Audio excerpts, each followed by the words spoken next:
Assalamualaikum warahmatullahi wabarakatuh. Selamat pagi teman-teman semuanya. Di kesempatan kali ini kita akan belajar mengenal tentang bahasa pemrograman Scilab yang mungkin sudah teman-teman berhasil install ya.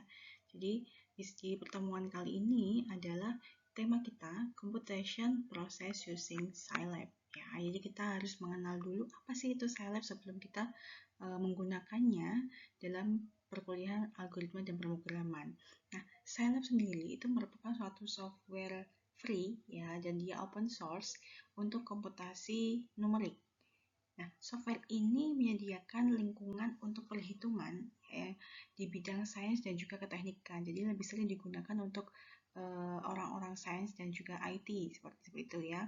Nah, Scilab sendiri dirilis sebagai open source ya, dibawahi oleh lisensi Cecil dan dapat di-download secara gratis. Jadi teman-teman kan kemarin sudah berhasil menginstal secara free ya. Nah, itu adalah ciri dari software yang open source ya.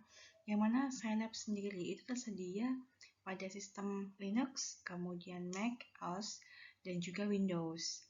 Jadi teman-teman yang mungkin menggunakan sistem operasi selain Windows juga sebenarnya bisa menggunakan Scilab ini karena sudah tersedia ya. Nah, Scilab ini juga merupakan dia itu mempunyai dukungan enterprise ya bagi perusahaan-perusahaan yang membutuhkan dukungan seperti itu. Jadi Scilab itu sebenarnya salah satu software yang sangat mirip dengan MATLAB, hanya bedanya kalau MATLAB itu berlisensi atau berbayar. Nah, Scilab sendiri itu menyediakan ratusan fungsi matematis, ya, ratusan. Bahwa software ini memiliki bahasa pemrograman tingkat tinggi dan juga dapat mengakses struktur data, kemudian plot atau grafik 2 dimensi, 3 dimensi, dan juga fungsi grafis, seperti itu. Oke, kita lanjut. Nah, untuk timeline kita di pertemuan pagi ini, itu yang pertama adalah kita mengenal apa itu Scilab. Yang kedua, bagaimana sih bahasa pemrograman Scilab itu ketika kita memberikan instruksi kepada Scilab bahasanya seperti apa. Kemudian yang ketiga adalah aplikasi komputasi proses dengan Scilab. Jadi contoh-contohnya itu akan seperti apa akan kita bahas. Yang nanti teman-teman juga harus mempraktikkannya ya secara mandiri seperti itu. Sebagai introduction-nya, sebelum kita masuk ke Scilab itu apa, sebenarnya software yang digunakan selama perkuliahan itu adalah sebenarnya kan MATLAB ya. MATLAB itu kan suatu software yang dapat digunakan untuk membantu masalah-masalah numerik. Jadi kelebihan dari software MATLAB sendiri dibandingkan dengan alat hitung yang lain, itu adalah software MATLAB dapat membantu visualisasi grafik ya, visualisasi grafik dan juga membantu melatih kemampuan penalaran mahasiswa. Nah, meskipun demikian, jadi software MATLAB itu sebenarnya juga memiliki kekurangan. Ya, kenapa? Karena kapasitasnya yang besar, sehingga terlalu memakan banyak tempat pada laptop atau personal komputer PC teman-teman.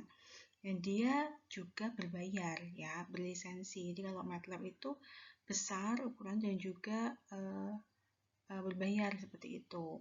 Nah, sehingga untuk setting perkuliahan yang khususnya secara online itu memang kurang tepat kalau kita bisa menggunakan MATLAB karena mungkin nanti ketika proses instalasi dan sebagainya pasti akan banyak kendala. Sehingga salah satu alternatifnya saya memberikan salah satu bahasa pemrograman yang sangat mirip dengan MATLAB yaitu Scilab ya. Nah, Scilab di sini merupakan suatu, sudah saya sampaikan di awal tadi ya, dia merupakan suatu perangkat lunak yang lisensinya bebas biaya. Kemudian perangkat lunak ini atau software ini menyerupai MATLAB, hampir mirip, sangat mirip dengan MATLAB sebagai suatu program interaktif untuk komputasi numerik dan juga visualisasi data. Nah, antara MATLAB dengan Scilab mempunyai kemiripan ya. Di sini MATLAB sendiri merupakan salah satu software yang dapat membantu meningkatkan kemampuan teman-teman semuanya mahasiswa dalam menyelesaikan permasalahan-permasalahan numerik. Jadi terkadang kita tidak bisa menyelesaikan permasalahan itu secara analitik ya, jadi harus secara komputasi atau secara numerik. Nah, Scilab sendiri di sini kalau teman-teman perhatikan ada beberapa kegunaan dan fungsi dari Scilab sendiri. Jadi selain yang pertama dia itu lisensinya free, bebas biaya, dia open source untuk komputasi numerik, dia juga sering digunakan di bidang sains dan juga teknik. Jadi perangkat ini perangkat lunak ini sangat mirip dengan MATLAB, sehingga ketika nanti teman-teman beralih ke bahasa pemrograman MATLAB tidak terlalu jauh bahasa pemrogramannya. Ya, seperti itu. Kemudian di sini ya. Jadi awal mulanya Scilab itu kan dikembangkan untuk menyelesaikan permasalahan aljabar pada awalnya. Mungkin di pertemuan sebelumnya saya sampaikan ya, waktu kita Google Meet itu, bahwa Scilab itu pertama kali dikembangkan itu untuk menyelesaikan permasalahan aljabar linear secara numerik, yang kemudian digunakan untuk menyelesaikan permasalahan numerik yang lain. Oke, nah kegunaan dari software Scilab sendiri, diantaranya yang pertama itu adalah untuk bidang matematik dan juga physical. Jadi physical and mathematical model, yang mana dia itu digunakan untuk dalam pemodelan matematika, misalkan pada operasi matematika dan analisis data yang kita sering temukan pada bidang matematik dan juga sains. Kemudian yang berikutnya dia juga dapat memvisualisasikan gambar dalam 3D ataupun 2D, ya, ada 2 dimensi ataupun 3 dimensi, yang berfungsi untuk memvisualisasikan data dalam berbagai jenis plot dan juga grafik, baik 2 dimensi ataupun 3 dimensi.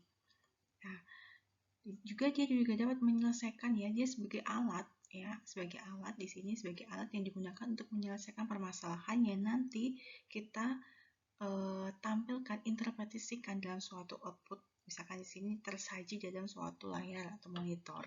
Jadi kita mudah untuk memahaminya.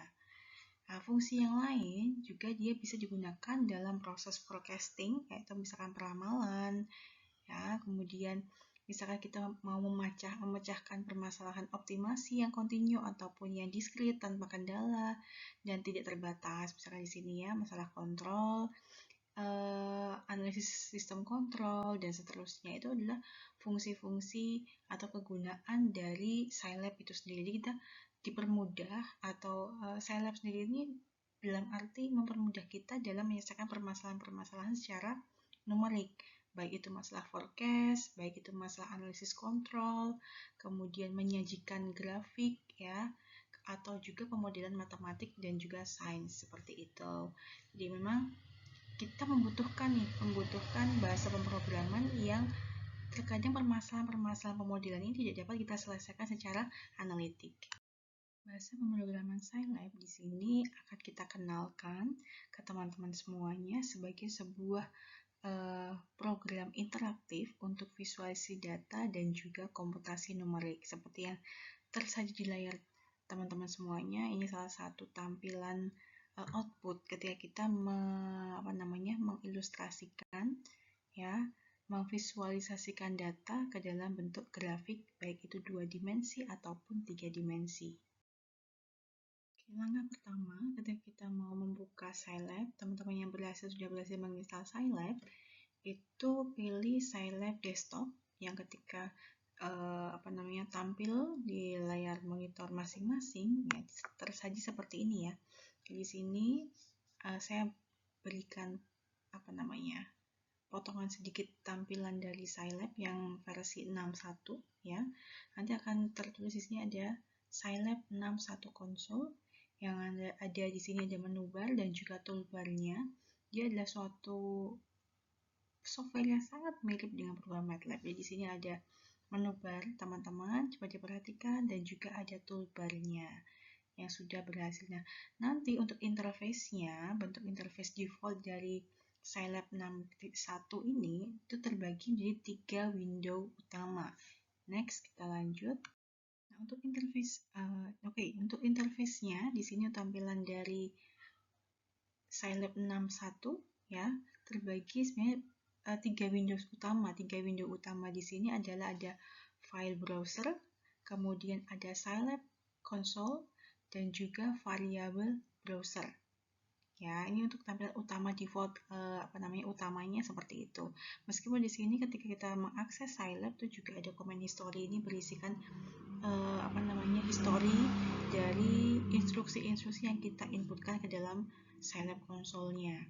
Nah, interface Scilab sendiri di sini menggunakan sistem docking, yang mana komponen-komponen interface ini dapat dipindah-pindah sesuai dengan kebutuhan pengguna. Misalkan nggak perlu menampilkan comment history, ya kita bisa mengaturnya. Dia mau ditampilkan apa yang dibutuhkan oleh pengguna, ya, oleh kita, itu bisa diakses sesuai dengan kebutuhan aja, seperti itu.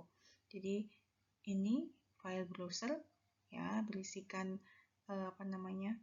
directory pemilihan tempat di mana kita misalkan mempunyai program yang tersimpan di mana gitu. Kemudian Scilab console. Jadi file browser, sebentar saya jelaskan ya. File browser di sini berguna bagi kita misalkan kita mau membuka berkas yang dibutuhkan dengan cepat. Misalkan nanti kalau kita perlu mengakses Synodes, ya. Ini akan saya jelaskan apa itu Synodes. Kemudian Scilab console, di sini tempat di mana kita itu akan menuliskan perintah-perintah pada Scilab. Jadi perintah itu akan langsung dijalankan ketika kita menekan tombol enter. Dan hasilnya juga akan langsung ditampilkan jika tidak menggunakan semikolon atau titik koma di akhir baris perintah. Jadi ketika kita menginputkan perintah apapun itu, misalkan mau menginputkan suatu bilangan atau menampilkan suatu statement atau kalimat, karakter gitu ya, string, bisa kita perintahkan di Scilab console. Ketika kita tekan enter, maka akan muncul outputnya selagi tidak tidak menggunakan semikolon atau titik koma di akhir baris perintah. Kemudian untuk variabel browser di sini, ya, variabel browser itu kita dapat melihat variabel apa sih yang telah kita gunakan, dimensinya, kemudian tipe datanya. Nah, variabel browser di sini memudahkan kita mengingat variabel yang telah kita gunakan, terutama khususnya untuk variabel-variabel yang berjumlah banyak. Jadi, bisa kita klik 2 kali ya pada salah satu variabel, misalkan ini A atau variabel yang tertulis di variabel browsernya, kita akan dibukakan jendela variabel editor. Nanti akan terbuka tuh variabel editornya. Kemudian apalagi ya? Nah, ini comment history sudah saya sampaikan bahwa dia menampilkan perintah-perintah yang telah kita jalankan, yang kita lakukan, kita perintahkan di dalam Scilab console. Seperti itu ya. Jadi ini adalah interface, ya, tampilan dari Scilab yang defaultnya seperti ini.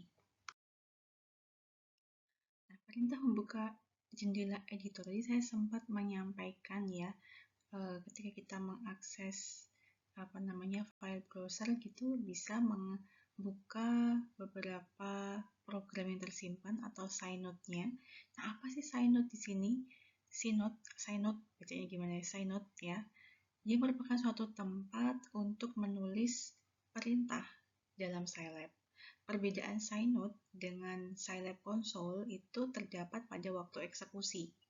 Jadi misal nih, tadi kan teman-teman ketika menginputkan perintahnya pada Scilab console, itu kan kita kan menginputkan perintahnya, kemudian tekan enter. Jadi dia itu akan menjalankan setiap hasil perintah dan operasi setiap baris. Itu kalau di Scilab console. Sedangkan kalau di Synode di sini kita menjalankan hasil perintah ketika kita menekan tombol execute. Kalau execute-nya itu ini kelihatannya yang segitiga ini ya. Jadi kalau misalkan kita klik tombol execute-nya di sini, execute dari Synode, maka perintah yang kita tuliskan dan kita tuliskan di sini perintah-perintahnya, ya, ini akan program itu akan dijalankan. Nah, bagaimana membuka jendela editor itu ada beberapa langkah.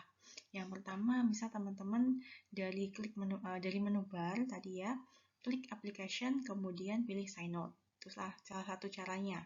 Yang kedua, atau klik tombol seperti buku catatan yang ada pulpennya ini ya, itu bisa.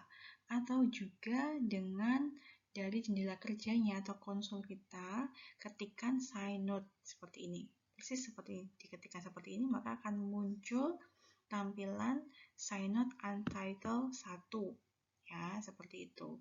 Jadi ini adalah tampilan ketika kita memerintahkan Scilab untuk membuka jendela editor. Jadi bedanya apa antara Scilab Console dengan Scilab Synode? Teman-teman sudah cukup paham ya, kalau Scilab Console adalah menjalankan hasil perintah dan operasi setiap baris. Kita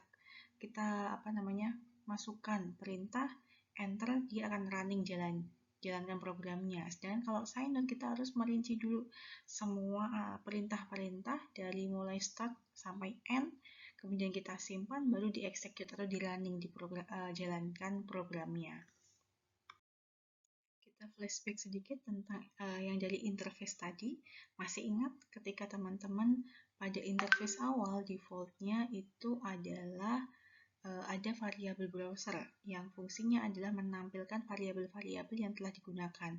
Nah, tadi sempat saya sampaikan bahwa ketika kita klik 2 kali di salah satu variabel, ya maka akan muncul variabel editor. Nah, di sini variabel editor itu adalah salah satu variabel editor ini fungsinya sebenarnya untuk memungkinkan kita melihat isi dari variabel yang mana tersaji dalam bentuk seperti spreadsheet ya, seperti kayak tampilan Excel seperti itu. Jadi dia tampilannya dalam bentuk spreadsheet yang mana selanjutnya nilai-nilai variabel yang kita punya ini dapat kita ubah menggunakan variabel editor. Jadi bisa kita ubah dalam variabel editor ini. Kita juga dapat memplot variabel dengan cara memilih variabel yang akan diplot. Kemudian kita pilih tombol plot. Ini kan ada gambar seperti gambar ini ya. Bisa teman-teman lihat, dia itu tombol kita klik itu ya akan muncul tampilan-tampilan pilihan menggambarkan atau memvisualisasikan data yang kita inputkan sesuai dengan variabelnya. Misal mau plot 2 dimensi atau gray plot atau misalkan measure seperti itu, pie ya. Jadi tinggal pilih nanti teman-teman mau menggambarkan, menyajikannya dalam bentuk grafik apa. Salah satu caranya adalah melalui variabel editor ini. Salah satu contoh sintak Scilab di sini teman-teman bisa menginputkan ya variabel katakanlah R itu nilainya besarnya adalah 6. Jadi ketikkan pada Scilab console ya, ketika R sama dengan 6, kemudian kita definisikan bahwa luas itu formulanya adalah 0,25, kita kalikan dengan pi dikalikan R kuadrat, dengan otomatis R itu digantikan, disubstitusikan nilainya besarnya ada sebesar 6. Maka ketika kita enter, luasannya menjadi 28,27 sekian. Ini adalah salah satu sintak Scilab, perintah yang kita inputkan ke dalam Scilab console untuk menghitung luas. Nah, ini bisa teman-teman praktekkan langsung, adalah salah satu caranya ya. Dengan alternatif lainnya menggunakan perintah def ya. Def di sini adalah mendefinisikan persamaan atau formula atau rumus pada jendela kerja. Jadi misalkan di sini kita punya def ya, di mana A itu untuk area itu luas ya, di English-nya itu luas. Area A sama dengan luas R, di mana A itu formulanya adalah 0,25 dikali persen pi, pi itu 3,14 atau 22/7 dikalikan R kuadrat. Jadi sehingga kita memanggil ya dengan cara ls misalkan ya, nama variabel yang baru ls itu adalah luas berapa, R-nya kita gantikan misalkan 3 atau 6 atau 5 sesuai kebutuhan. Ketika kita enter, maka luasnya menjadi 7, sekian. Nah, ini adalah salah satu perintah, satu contoh ya dalam mencari luasan suatu area atau suatu daerah. Nah, teman-teman bisa membuka Scilab-nya. Salah satu caranya kita yang pertama adalah menginputkan R sama dengan 6 ya. Kemudian ketika tidak menggunakan tanda semikolon atau titik koma, maka dia langsung menampilkan outputnya ya, R sama dengan 6. Yang berikutnya adalah kita menginputkan formula untuk luas. Di sini tadi adalah 0,25, kita kalikan konstanta pi diawali dengan tanda persen. Jadi setiap konstanta harus diawali dengan tanda persen. Kemudian kita kalikan dengan R pangkat 2, sehingga besaran luasnya adalah 28,27 sekian. Itu cara yang pertama. Cara yang kedua dengan menggunakan perintah def, di sini dengan mendefinisikan yang pertama adalah variabel luas, yaitu kita namakan sebagai A itu area, misalkan ya luas R. Kemudian diiringi, jangan lupa tanda petik ya, diiringi oleh prosesnya, dalam artian formulanya apa, yaitu A adalah 0,25 dikalikan P dikalikan R pangkat 2, petik lagi tutup kurung. Oke. Kemudian kita akan memanggil luasan hasilnya dengan mensubstitusikan nilai R sama dengan 6, misalkan L besar boleh, atau dengan variabel yang lain, luas dalam kurung 6. Ketika kita enter, maka hasilnya sama dengan yang output di atasnya ya, yaitu 28,27.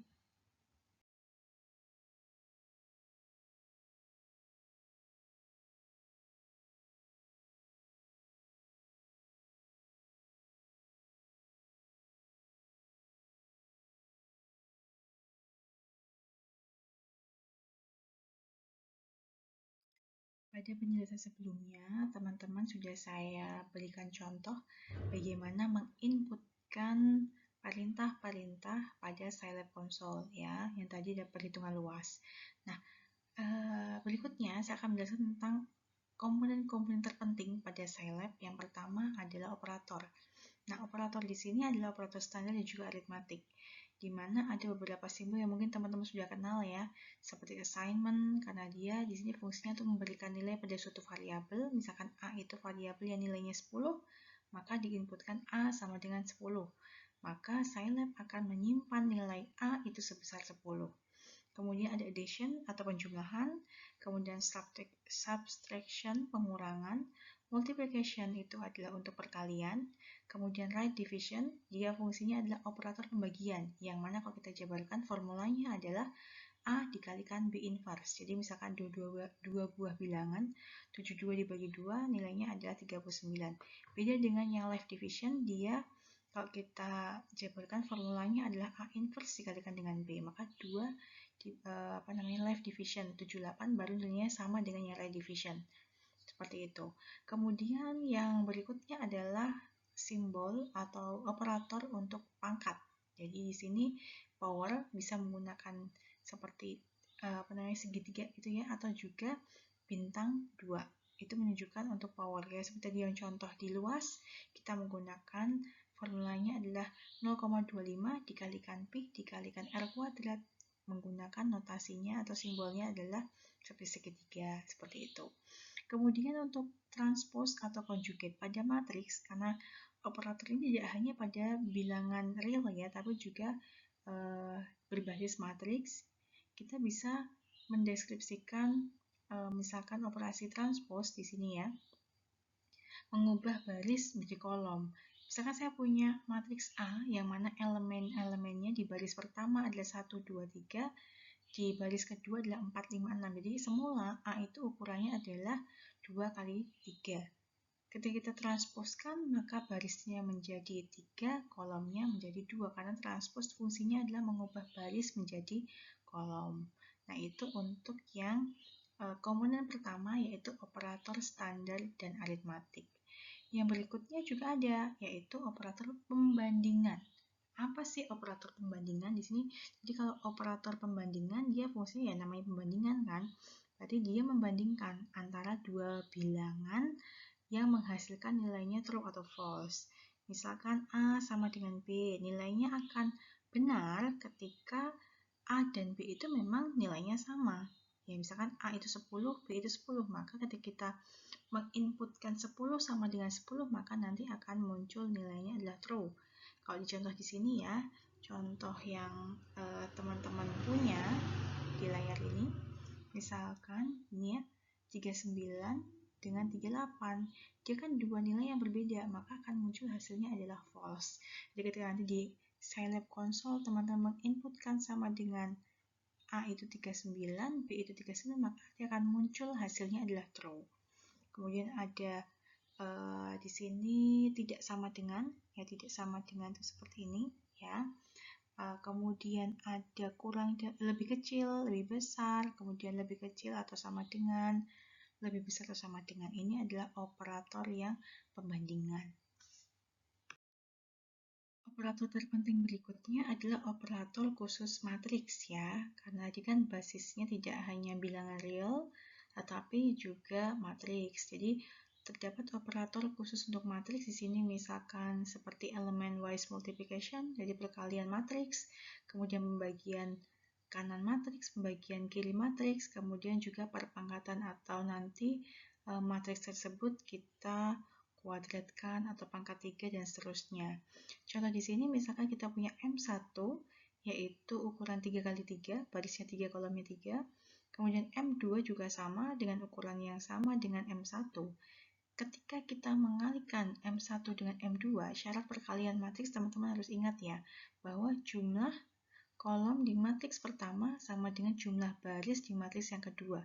Kalau kita cek di sini karena berhubung M1 dan M2 ukurannya sama, maka bisa dikalikan. Seperti itu. Maka sehingga hasilnya ketika kita menginstruksikan M1, kita kalikan M2, akan muncul hasil perkalian seperti di layar teman-teman masing-masing. Seperti ini.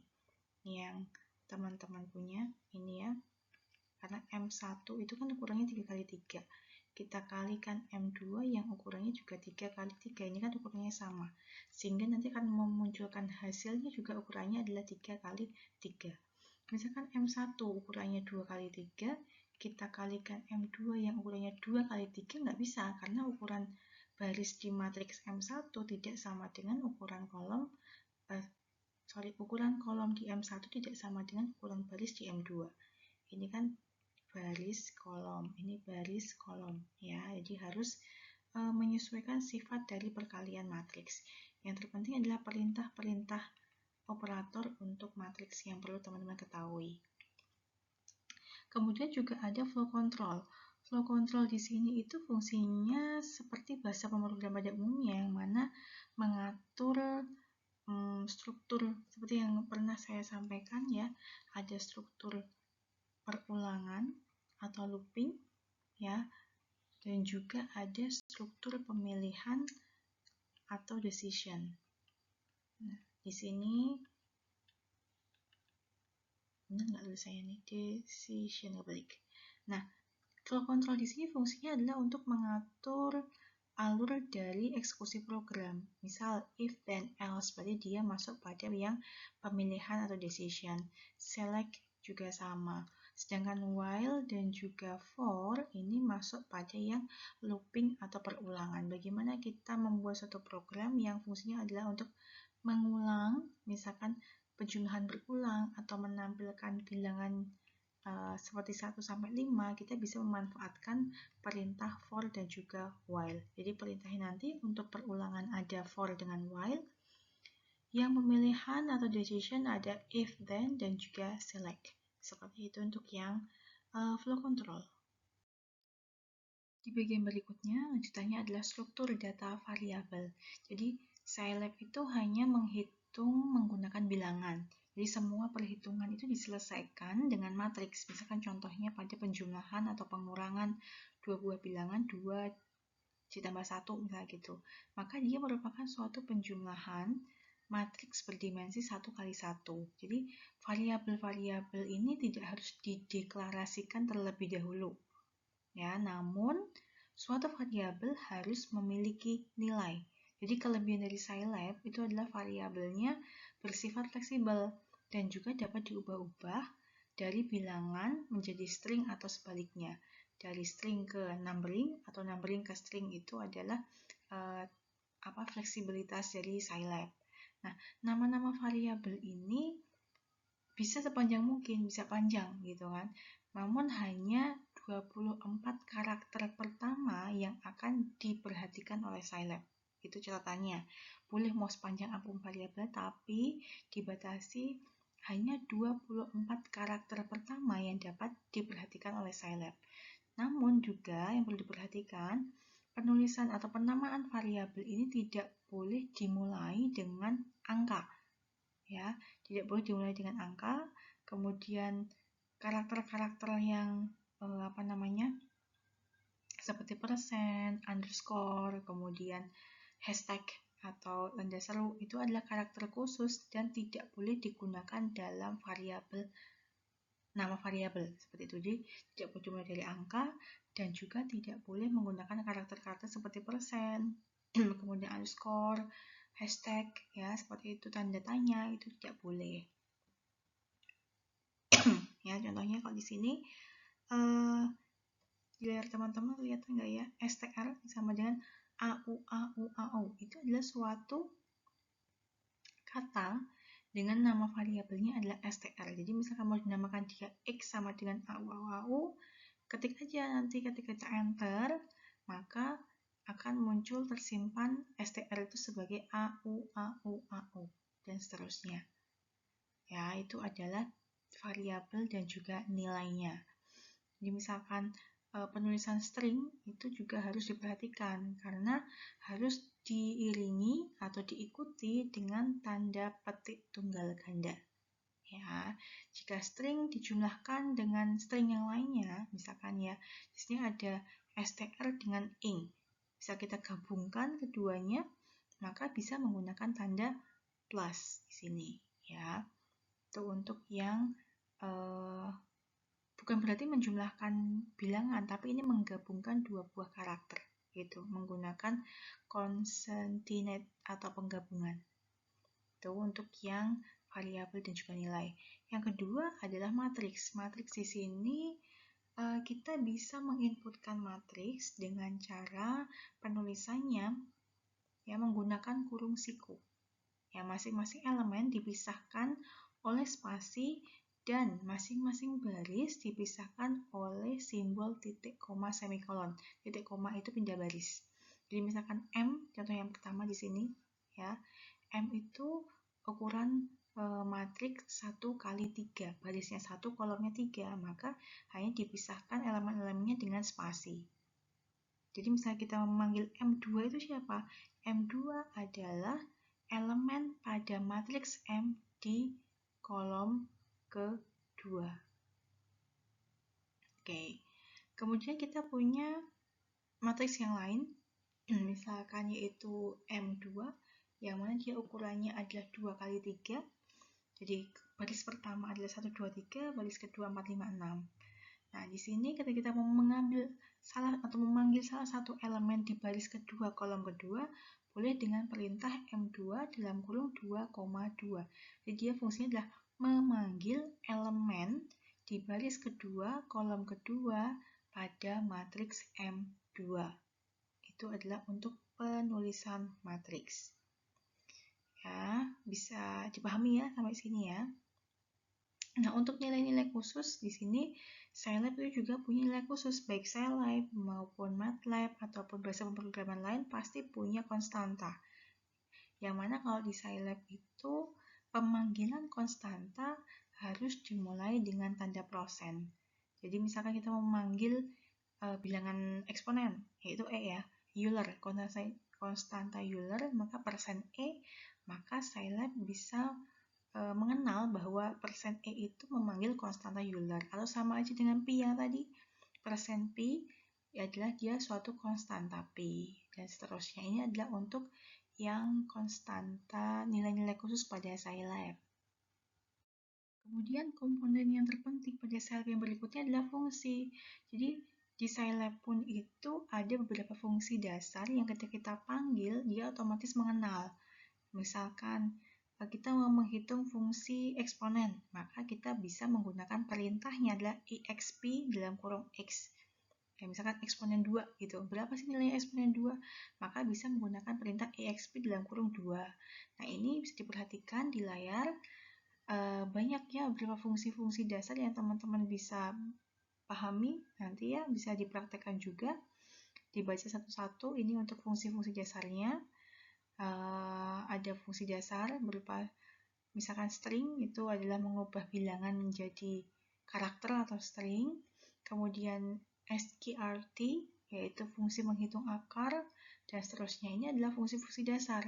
Juga ada fungsi trigonometri. Mengenal ya fungsi trigonometri ya, pernah menghitung nilai cos 45, cos 375, dan seterusnya. Kita bisa menggunakan fungsi-fungsi ini untuk memanggil di dalam bahasa pemrograman Scilab. Jadi itu adalah komponen yang penting selain yang operator tadi, kemudian ada variabel, lalu ada fungsi. Selain fungsi apa tadi yang sebelumnya, fungsi operator dan juga fungsi trigonometri ya, kita juga di Scilab mempunyai fungsi vektor dan juga matriks serta fungsi plot dan display. Nah, karena Scilab itu kan berbasis matriks ya inputannya, sehingga otomatis kita juga bisa atau juga Scilab punya beberapa fungsi yang digunakan untuk vektor dan juga matriks. Misalkan di sini untuk Y sama dengan sum X, dia fungsinya adalah untuk mengetahui jumlah nilai dalam vektor atau matriks. Atau misalkan size X untuk mengetahui ukuran dari matriks atau ordonya berapa. Kemudian mencari determinan dan juga inverse dari suatu matriks bisa menggunakan perintah fungsi-fungsi di sini. Ya, diperhatikan ya fungsi-fungsi itu. Kemudian fungsi plot dan display ini fungsinya adalah untuk menggambarkan. Jadi nanti itu kita kan bisa menyajikan suatu data dalam bentuk grafik, baik itu 2 dimensi ataupun 3 dimensi. Ini yang saya gambarkan di sini adalah contoh yang 2 dimensi ya. Jadi misalkan Y itu isinya atau elemennya 1, 2, 3, 4, 5, 4, 3, 4. Gambarnya kayak apa sih, plotnya seperti apa? Kita menggambarkannya dalam bentuk diagram garis ya. Bisa dengan perintah plot Y. Karena variabel yang kita definisikan adalah Y, maka akan tersaji di sini adalah grafik dari Y tersebut. Ini yang 2 dimensi. Kalau mau menghapus tampilan jendela grafik, ya pakai CLF, Clear Figure. Itu adalah contoh fungsi-fungsi yang ada pada Scilab. Di sini juga ada fungsi plot lanjutannya ya, fungsi plot dan display-nya. Ini misalkan kita mau menampilkan grafik 2 dimensi untuk mengplot Y, di mana Y merupakan suatu array atau vektor. Tapi misalkan bisa juga ada dua elemen yang akan kita gambarkan, X dan Y, misalkan seperti itu ya. Ini teman-teman coba praktekkan, diinputkan di Scilab console-nya, apakah tersaji grafiknya itu akan sama tampilannya. Jadi coba dipraktekkan. Untuk menggambarkan grafik 2 dimensi, kita menggunakan perintah adalah plot. Misalkan ada dua variabel ya, plot X, Y, misalkan seperti itu. Jadi bisa digambarkan dalam grafik 2 dimensi, itu penjelasan yang terkait komponen-komponen penting pada Scilab ya. Jadi nanti teman-teman bisa mempraktekkan yang mana nanti sebenarnya bisa juga kita mengatur warna pada plot atau grafik yang kita tampilkan. Misalkan ini kan yang otomatis defaultnya kan warnanya biru. Bisa kita mau ganti dengan warna hijau, warnanya ya ini, atau merah, atau apapun warnanya, asalkan kita memerintahkan Scilab dengan benar, maka outputnya juga akan benar.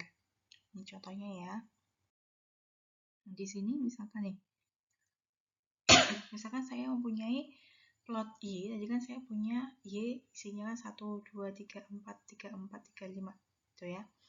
Kita mau menggambarkannya dengan grafik garis ya dengan warna biru, maka kita bisa memerintahkan Scilab dengan perintahnya plot dalam kurung Y, double petik ya ini ya, G itu untuk green, untuk warna hijau.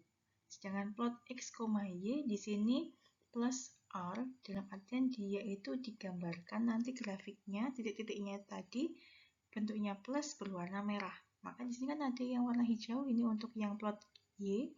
Kemudian yang titik-titik mungkin terlihat ya sama teman-teman. Ini sebenarnya adalah tanda plus yang berwarna merah. Ini adalah perintah yang ini. Ya, perintahnya ini. Jadi coba sama teman-teman ya, silahkan dicoba dipraktekkan di Scilab-nya masing-masing. Kira-kira bisa ya mempraktekkan untuk cara penginputan perintahnya di Scilab ya, itu kan tadi di Scilab console.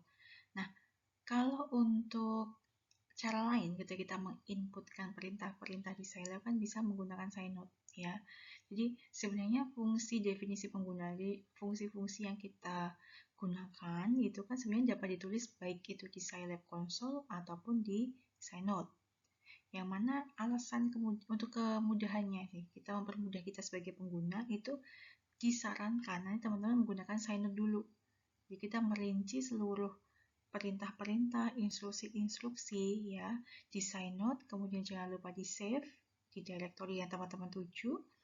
Untuk apa tujuannya? Untuk menghindari kesalahan sintak yang mana itu sering banget terjadi, sering terjadi. Jadi kita udah membuat program, ternyata masih ada kurang titik atau kurang tanda petik dan sebagainya, itu akan diberikan warning oleh si Scilab-nya ini ketika kita menginputkannya atau menuliskan seluruh programnya di Synode dulu gitu. Jadi di notes-nya kita tulis semuanya. Jadi penulisan fungsi dalam Scilab tuh ada strukturnya di sini ya yang perlu diperhatikan. Penulisan fungsi itu perlu diperhatikan adalah yang baris pertama dengan perintah function ya, function, kemudian variabelnya apa, diiringi dengan nama fungsi kemudian argumennya. Nah, di bawahnya dituliskan statementnya, kemudian prosesnya pemanggilan output, kemudian menyelesaikan fungsi tersebut dengan perintah end function. Nanti kita akan contohkan ya. Jadi teman-teman yang perlu diingat adalah ketika kita bekerja menggunakan Scilab itu adalah buatlah atau rincilah struktur-struktur instruksinya itu di Synode dulu daripada kita kerjanya di konsol nanti salah nulis lagi dengan perintah yang sama gitu. Jadi mending di Synode untuk menghindari kesalahan-kesalahan itu yang sering sekali terjadi. Itu adalah penjelasan-penjelasan terkait pengenalan bahasa pemrograman Scilab, yang mana nanti untuk praktik Scilab-nya sendiri kita geser ke video yang selanjutnya ya teman-teman. Jadi ini adalah pengenalan dulu Scilab itu apa, komponen-komponen utama pada Scilab itu apa saja, kemudian bagaimana sih kita menginputkan atau menginstruksikan Scilab sesuai dengan keinginan kita sebagai penggunanya, begitu.